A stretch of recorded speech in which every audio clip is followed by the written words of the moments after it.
What's up guys, in this video I will give you 5 tips on how you can shoot a travel video with your iPhone. I'm currently here in Hurghada, Egypt, here on vacation, and I thought it would be a great idea to give you guys some tips on how to shoot a travel video but still be able to enjoy the moment while traveling. The best part about filming with a smartphone is that you don't have to bring a lot of gear with you to create great looking videos. In fact, the less gear you bring with you, the more creative you will have to be when it comes to shooting your videos. For me, when I'm traveling, I like to keep it mobile and lightweight. When it comes to capturing moments, I want to be able to do that quickly and efficiently. With that in mind, here are 5 tips that will help you create better travel videos. Tip number 1 is to travel light. Sometimes we think we have to bring a lot of gear with us to create the shots we need. Try to be creative and only bring the necessary gear with you. Try to challenge yourself using the tools you have with you. If you don't have a drone, use a tripod, for example, or anything that can bring your camera high above ground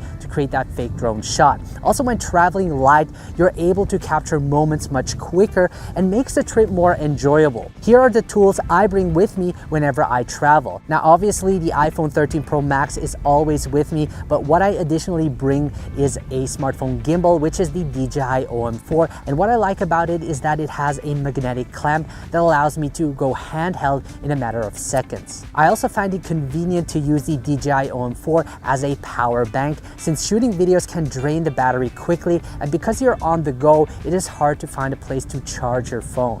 Now, a lot of my shots are handheld, but there's certainly also moments where I prefer using a gimbal to add more movement into my shots. Now, the gimbal is also great for capturing hyperlapse, which I love to include in my travel videos, but also static shots where I just place my gimbal on an even surface to create a time-lapse video. Now, tip number 2 is to shoot handheld. Like I've mentioned, most shots made during my travel videos are shot handheld. The travel video of Istanbul, Turkey was shot 80% handheld. For me, shooting handheld is the quickest way to capture moments. To get the best handheld results, shooting in a high frame rate such as 60 frames per second to then slow it down in post, which helps smoothen out the shots. Additionally, I like to add image stabilization in post to get the best results possible. As you can see, you don't necessarily need a gimbal to create dynamic looking shots. If you need to create static shots such as a time lapse, instead of bringing a large tripod, use a gimbal or a GorillaPod, which is much smaller in size, portable, and versatile to use as you can wrap it around objects like a pole or tree. Tip number 3 is body posture. Whenever shooting handheld, you want to keep your arm close to your body and create a 2-point contact, as this will help smoothen out the shot. You also want to walk heel to toe to avoid up and down movements. This way you will make your shots look much more natural. When holding your phone, try to hold it in a way with one hand supporting the bottom of the phone and the other hand placed towards the center of the phone. You will notice that you'll have much better grip and can therefore control your camera movements much better. Depending on your shot, this isn't always possible, but whenever you can, try to apply this method.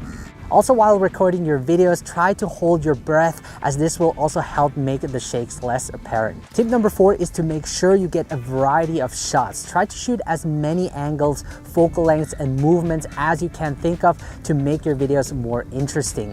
Include wide-angle shots to establish the scene, but also capture detailed shots that are important for the story. I often see people doing the mistake of just capturing wide shots, which can quickly get boring. Shoot a scene from different angles so that you can cut between the shots to make the video more engaging. The best travel videos are those with many creative shots in it that make you feel like you're there. Also, the more variety of shots you have, the easier it is for you to piece the clips together in the edit. Only around 10% of all the videos I shoot when it comes to travel type videos end up in the edit, as I only take out the best portion of the video. As a rule of thumb, shoot more than you need, but also be purposeful with your shots so that it fits with your edit. This leads me to tip number 5, which is to shoot to edit.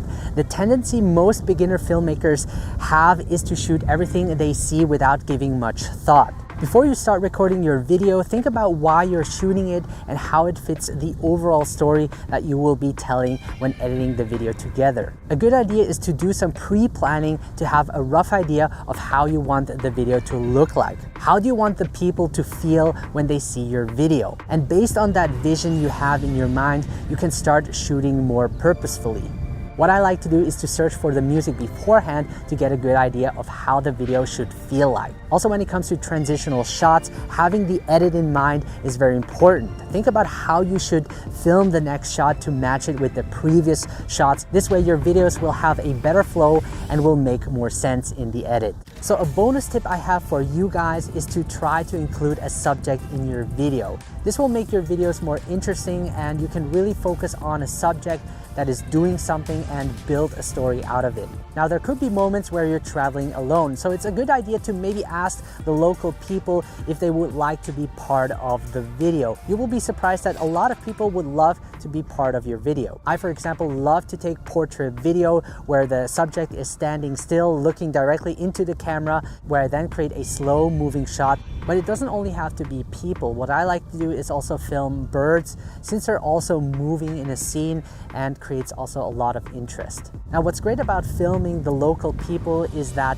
they're always doing something. And I usually like to capture those moments as well. So don't be shy, just go over to them and ask them if you could film them. This way you will create a whole lot of a better story. So make sure to keep these tips in mind the next time you create a travel video, as this will make your life a whole lot easier. Now, if you want to learn more, make sure to check out smartphonefilmmaking.com, which is my epic online course with over 40 plus valuable content and is growing day by day, where you will learn everything there is to filming high quality videos with your smartphone. So make sure to not miss out. The first 30 people to sign up will receive a 30% discount using the code SF30OFF. So if you want to up your game, make sure to take advantage of this offer and start create your masterpiece right there on your phone. If you have any questions, make sure to let me know. Thank you for watching, and I will see you in the next lesson.